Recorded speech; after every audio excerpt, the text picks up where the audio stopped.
Good morning. This morning we're continuing our verse by verse study in Luke here. We're in Luke chapter 22, verses 24 through 30. And it says, "Now there was also a dispute among them as to which of them should be considered the greatest. And he said to them," this is Jesus, "the kings of the Gentiles exercise lordship over them, and those who exercise authority over them are called benefactors. But not so among you. On the contrary, he who is greatest among you, let him be as the younger, and he who governs as he who serves. For who is greater, he who sits at the table or he who serves? Is it not he who sits at the table?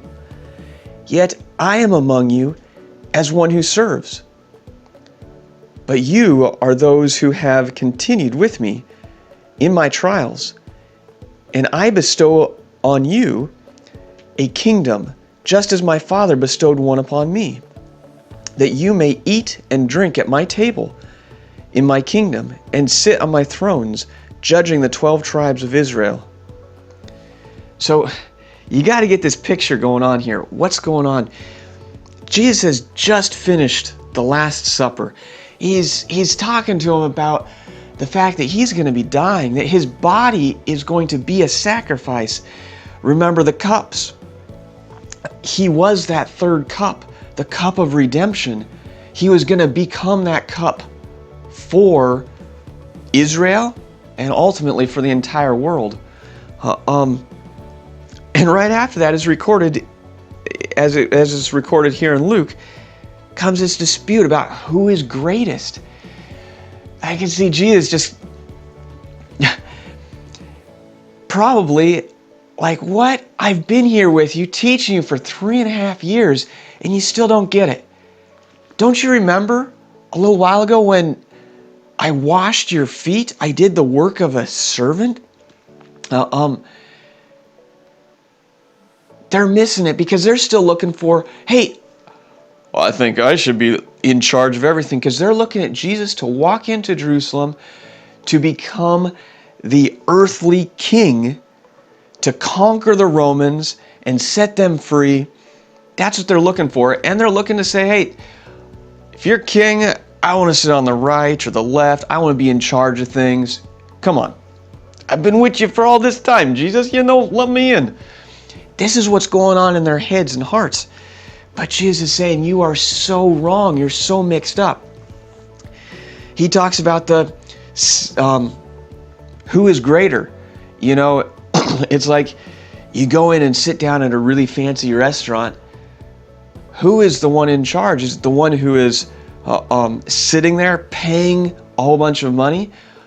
Or is it the waiter who's barely made minimum wage and they're scraping by, In our way of looking at it, we would say it's the person with the big bucks who comes in and sits down at the restaurant who's greater. But Jesus is saying, if you actually want to be great in his kingdom, we need to keep an opposite mindset. We need to think, how can I serve? And it's so opposite. We usually lift people up to a great place.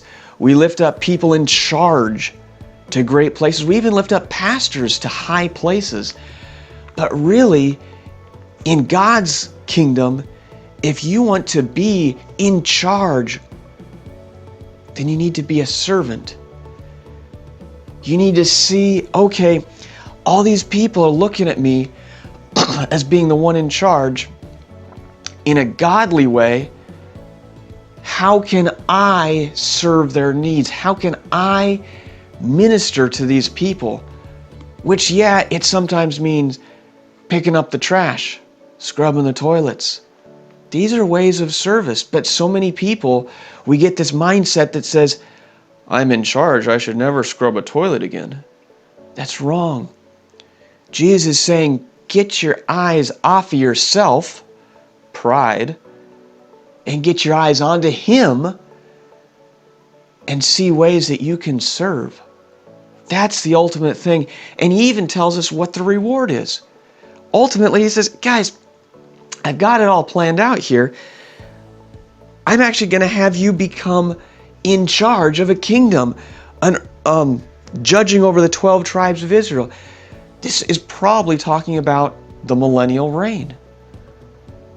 And they're going to be in charge. God's got it all under control. So many times we try and finagle our way and take it out of God's control. But ultimately, it doesn't really matter. He's in control, whether we like it or not. Whether we want to take back the control or not, He's still ultimately the one in control.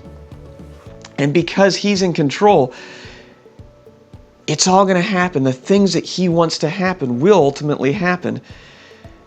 He has for them to sit down in government-type ways, but not yet. And the way to get there is to serve others and continue your life of serving others, because that is what Jesus showed us by example. He showed us a life of a servant, and that is what God looks at as great. Thank you very much, and God bless. Hi there. I want to interrupt this regularly scheduled program for a minute and say, hey, click over here, like our page, and give us a thumbs up. And if you really, really don't like these videos, click the thumbs down button twice. It really helps.